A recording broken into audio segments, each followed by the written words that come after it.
नमस्कार, मैं हूं दीपाली राणा। आप देख रहे हैं योर मनी, हमारा बेहद खास शो जो लाते हैं हम अपने व्यूअर्स के लिए, ताकि जब निवेश की बातचीत हो तो उनके हर कदम पर हम मदद कर सकें। शुरुआत करना चाहते हैं, शुरुआत को बेहतर बनाना चाहते हैं या अपने गोल्स पर सलाह लेना चाहते हैं, तमाम मुद्दों को योर मनी टच करता है। शो के जरिए आपके सवाल हम लेंगे और साथ ही किसी टॉपिक पर डिस्कशन भी करेंगे। तो पहले कर लीजिए तरीका नोट शो में आने का। अगर आपके पास कोई भी सवाल है तो आप अपने सवाल हम तक पहुंचा सकते हैं सोशल मीडिया प्लेटफॉर्म्स के थ्रू। व्हाट्सएप कीजिए आप 7045220000 पर। इसके अलावा yourmoney@nw18.com हमारा ईमेल आईडी है। साथ ही आप फेसबुक, ट्विटर पर ये शो लाइव भी देख सकते हैं। साथ ही अपने क्वेश्चंस भी हम तक पहुंचा सकते हैं। #AskAwaz योर मनी लिखकर अपना सवाल आप हमें लिख भेजिए। तो ये है तरीका इस शो में शामिल होने का। आज हमारे साथ अनलिस्टेड कार्ड के डेप्यूटी CEO कृष्णा राघवन मौजूद हैं। मिस्टर राघवन, नमस्कार, स्वागत है आपका योर मनी पर। और हम क्वेरीज लें उससे पहले यूजुअली हम इन्वेस्टर अवेयरनेस, इन्वेस्टर एजुकेशन के पर्पस से किसी टॉपिक पर डिस्कशन भी करते हैं। और जब बात होती है म्यूचुअल फंड्स की तो ये टॉपिक इतना वाइड है कि एक दिन में या एक हफ्ते में इसको कंप्लीट करना मुश्किल है। इसीलिए हर रोज हम छोटे छोटे बिंदुओं को टच करते हैं। और इसी कड़ी में आज हम बात करेंगे फ्लेक्सी कैप और मल्टी कैप फंड्स के बारे में। तो मिस्टर राघवन, पहले तो प्लीज हमारे व्यूअर्स को बताइए कि जब हम डाइवर्सिफिकेशन की बात करते हैं तो flexi cap, multi cap funds का पोर्टफोलियो में उतना कितना जरूरी है, इनकी रेलेवेंस क्या है, और सबसे इंपॉर्टेंट ये कि कौन सी कैटेगरी के फंड्स होते हैं। एग्जैक्टली फ्लेक्सी कैप और मल्टी कैप हम किन फंड्स को कहते हैं? थैंक यू दीपाली जी। देखिए, फ्लेक्सी कैप फंड्स जो है ये म्यूचुअल फंड की एक कैटेगरी है। इसमें मार्केट कैप को लेकर कोई प्रतिबंध नहीं रहता है। मार्केट कैप को लेकर कुछ रेस्ट्रिक्शंस नहीं रहता है। इसमें फंड मैनेजर अपने हिसाब से स्मॉल, मिड या लार्ज कैप फंड्स को चुन सकते हैं। फंड मैनेजर के पास कैटेगरी फंड चुनने की फ्रीडम रहती है। निवेश करने में फ्लेक्सिबिलिटी रहती है। पोर्टफोलियो को आसानी से फंड मैनेजर डाइवर्सिफाई कर सकते हैं। बाजार की चाल के हिसाब से पोर्टफोलियो में बदलाव ला सकते हैं fund manager. This is one of the key factors. देखिए, पोर्टफोलियो को डाइवर्सिफाई करने में इसमें बहुत आसानी होती है और रिस्क और रिटर्न दोनों पे इसमें नियंत्रण रहती है। लंबी टाइम के लिए इन्वेस्टेड रहना इसमें बेहतर है। एंड इसमें जो शॉर्ट टर्म कैपिटल गेन्स है, अगर आप 1 साल के अंदर एग्जिट करते हो तो वो रहता है 15% पे, और 1 साल के बाद अगर आप एग्जिट करते हो तो लॉन्ग टर्म कैपिटल गेन्स 10% के हिसाब से आपको टैक्स होता है इसमें। ओके, अच्छा, तो मिस्टर राघवन, एक चीज तो क्लियर है कि जब हम मल्टी कैप की बात करते हैं तो इसमें लार्ज, मिड और स्मॉल कैप का कॉम्बिनेशन होता है इन फंड्स में, यानी इन तीनों ही सेगमेंट्स के स्टॉक्स को मिलाकर बेसिकली ये फंड क्रिएट किया गया है। वहीं अगर हम फ्लेक्सी कैप फंड की बात करते हैं तो फ्लेक्सी कैप में कौन कौन सी कैटेगरी शामिल होती हैं, पहली चीज। दूसरा ये कि अगर कोई पोर्टफोलियो क्रिएट करता है, कोई बिगनर है, तो फ्लेक्सी कैप और मल्टी कैप का होना जरूरी है। ये एग्जैक्टली क्या अप्रोच इन दोनों कैटेगरीज को लेकर होनी चाहिए? हाँ, बिल्कुल जी। देखिए, अगर आप फ्लेक्सी कैप की बात किया जाए, एक दो एग्जांपल से HDFC फ्लेक्सी कैप फंड है, क्वांट फ्लेक्सी कैप फंड है। अगर आप मल्टी कैप फंड की बात किया जाए, देखिए, मल्टी कैप फंड जो है ये डाइवर्सिफाइड म्यूचुअल फंड पोर्टफोलियो होता है। ओके, इसमें अलग अलग मार्केट कैप वाली कंपनीज में इन्वेस्ट किया जाता है। Okay, small, mid and large cap companies की मिक्स रहती है एक मल्टी कैप फंड में। मल्टी कैप फंड में एक दो कंडीशंस रहता है। पहला जो है, इक्विटी और इक्विटी रिलेटेड इंस्ट्रूमेंट्स में 75% इन्वेस्टमेंट होना चाहिए। डेट एंड मनी मार्केट्स में 25% इन्वेस्टमेंट हो सकती है। लार्ज कैप स्टॉक्स की स्टेबिलिटी इसमें आपको मिल सकती है और स्मॉल कैप स्टॉक्स की अपसाइड भी आप एंजॉय कर सकते हो। स्मॉल और मिड कैप स्टॉक्स की अपसाइड एंजॉय कर सकते हो। मल्टी कैप फंड में देयरफॉर रिस्क जो है वो कम रहती है एंड फंड को स्विच करने की सुविधा रहती है फंड मैनेजर के पास। तो अगर आप मल्टी कैप फंड की बात किया जाए, Invesco India multi cap fund एक है, Nippon India multi cap fund एक है। सो ये दोनों की कॉम्बिनेशन अगर एक पोर्टफोलियो में है, देन रिस्क और रिटर्न की पर्सपेक्टिव से ये बहुत बैलेंस रहता है। ओके, चलिए, तो आपको बारीकियां तो बताई हैं। अब इस कैटेगरी के फंड से पूछ लेते हैं। तो बताइए मिस्टर राघवन, मल्टी कैप और फ्लेक्सी कैप कैटेगरी में बहुत सारे फंड्स हालांकि मौजूद हैं, बट आपकी चॉइसेस क्या हैं जो फंड्स आपको बेहतर लगते हैं दोनों ही सेगमेंट्स में?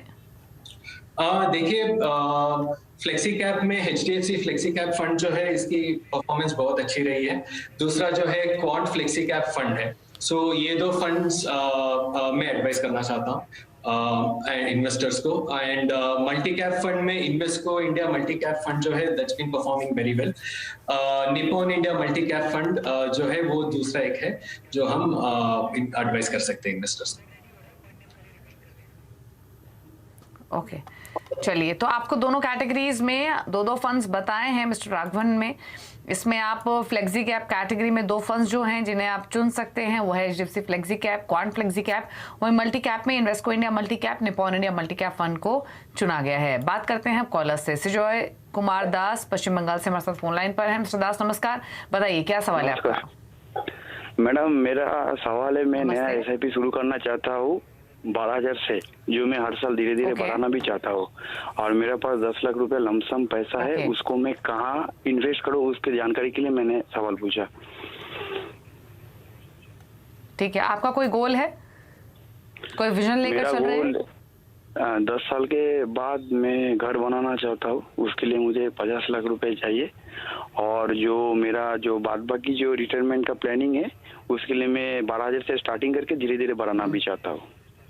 और मैं 10 लाख रुपए कहाँ इन्वेस्ट करूंगा इसके लिए थोड़ा सवाल था सर। ओके, ठीक है। तो बेसिकली दो क्वेश्चंस हैं इनके, एक लमसम इन्वेस्टमेंट को लेकर और एक SIP इन्वेस्टमेंट को लेकर। मिस्टर राघवन, जैसे आपने सुना, एक तो 12,000 की SIP इनिशियली करेंगे हर महीने, उसके लिए पोर्टफोलियो कैसा इनका होना चाहिए लॉन्ग टर्म विजन के साथ, क्योंकि 10 ईयर्स 20 ईयर्स का गोल लेकर ये चल रहे हैं। दूसरा जो 10 लाख रुपए है वो लमसम कहाँ इन्वेस्ट करें, तो दोनों ही इन्वेस्टमेंट स्ट्रैटेजीज आपके हिसाब से क्या होनी चाहिए? हाँ बिल्कुल, देखिए, पहला जो सवाल है इनकी, जो आप 12,000 रुपीज पर मंथ SIP करना चाहते हो, इसमें मैं ये कहना चाहता हूँ, देखिए अगर आप 20 साल की टारगेट लेके चलोगे, अगर आप 12,000 से शुरू कर रहे हो, जैसे आप कह रहे हो कि धीरे धीरे आप इसको बढ़ा भी सकते हो, from a time horizon of 20 years, अगर आपका CAGR 14% पे है, तो आप लगभग 2.2 to 2.5 करोड़ की कॉर्पस पे आप पहुंच सकते हो। इस पे जो फंड्स में एडवाइस करना चाहता हूँ वो रहेंगे HDFC flexi cap fund, HDFC focus 30, Invesco India, SBI large and mid cap fund. The composition of these four can help you get your target. और दूसरा जो है, अगर आप 10 लाख एक लमसम में इन्वेस्ट करना चाहते हो तो आप कोटक इमर्जिंग इक्विटी फंड में इन्वेस्ट कर सकते हो, क्योंकि इस पे जो इक्विटी पोर्शन है that is larger than the debt, and the performance of the fund has been extremely good. तो इसको मैं एडवाइस करना चाहता हूँ। ठीक है, तो आपको काफी सारे फंड्स बताए हैं यहाँ पर, Invesco India multi cap, HDFC focus 30, HDFC flexi cap, SBI Contra, SBI large mid cap. इन्हें मिला जुलाकर आप एक पोर्टफोलियो क्रिएट कर सकते हैं।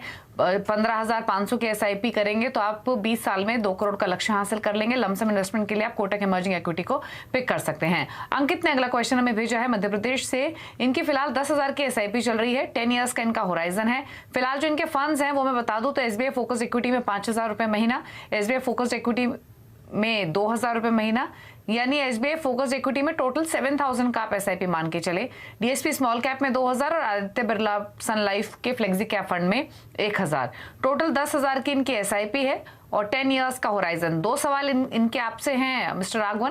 पहला तो ये कि इनका पोर्टफोलियो जो क्रिएट किया है कैसा है, इसी के साथ स्टिक करें या कुछ चेंजेस करने चाहिए? दूसरा, 10 ईयर्स में इस SIP अमाउंट से कितना कॉर्पस से एक्यूमुलेट कर लेंगे? Thank you. देखिए, अभी जो इनका पोर्टफोलियो है इसमें जैसे कि आपने कहा there are four different funds, तो मैं यही कहना चाहता हूँ कि इसमें से SBI फोकस्ड इक्विटी फंड जो है हम इसको रख सकते हैं, DSP स्मॉल कैप फंड इसको रख सकते हैं, ठीक है। Mahindra, the Aditya Birla fund is something that he can look at exiting to begin with, and इनका जो SIP अमाउंट है अगर ये 10,000 पर मंथ है तो 10 साल की टाइम होराइजन से अगर आप एक कॉर्पस 26-28 लाख पे पहुंचना चाहते हो तो आपका CAGR होना चाहिए 14 to 15%।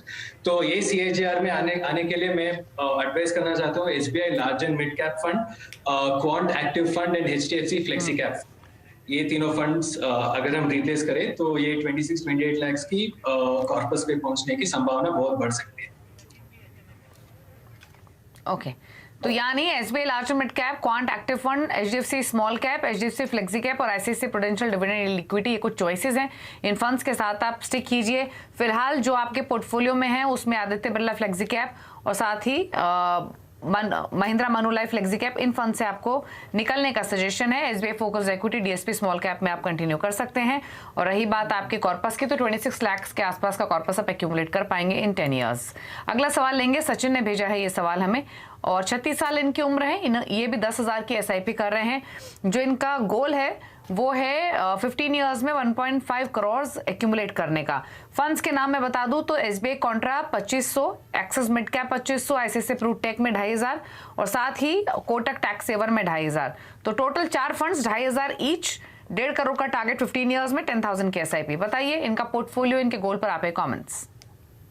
देखिए सचिन जी, अगर आपका लक्ष्य है कि आप 1.5 करोड़ की कॉर्पस पे पहुंचे और ये 15 साल में हो जाए, तो आपका जो SIP अमाउंट है ये 10,000 से थोड़ा बढ़ाना पड़ेगा हमको।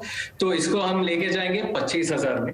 अगर 25,000 की SIP आप करते हो and if you do it for a time horizon of 15 years, अगर आपका CAGR 14 to 15% है तो आपका कॉर्पस 1.5 करोड़ पे पहुंच सकता है।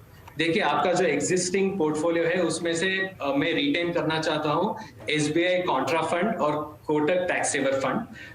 ओके, एक्सिस और ICICI के बदले हम ले सकते हैं SBI large and mid cap, Kotak emerging equity, DSP small cap and HDFC focus 30। Okay चलिए, तो चेंजेस सजेस्ट किए गए हैं आपके पोर्टफोलियो में और उसके हिसाब से आप चेंजेस कर भी सकते हैं। कुछ फंड्स हैं जो आपको अपने पोर्टफोलियो में रखने हैं, जिसमें SBI कॉन्ट्रा फंड है, साथ ही आप कोटक टैक्स सेवर, इनमें आप कंटिन्यू कर सकते हैं। ICICI प्रूटेक, इस फंड से आपके लिए निकलने की सलाह है और साथ ही आप एक्सिस मिड कैप से भी निकल सकते हैं। तो ये सजेशन आपके लिए हैं। चलिए इसी के साथ एक ब्रेक के लिए रुक रहे हैं। ब्रेक के उस पर कुछ और सवालों को लेंगे, जल्द वापस आते हैं छोटे से ब्रेक के बाद।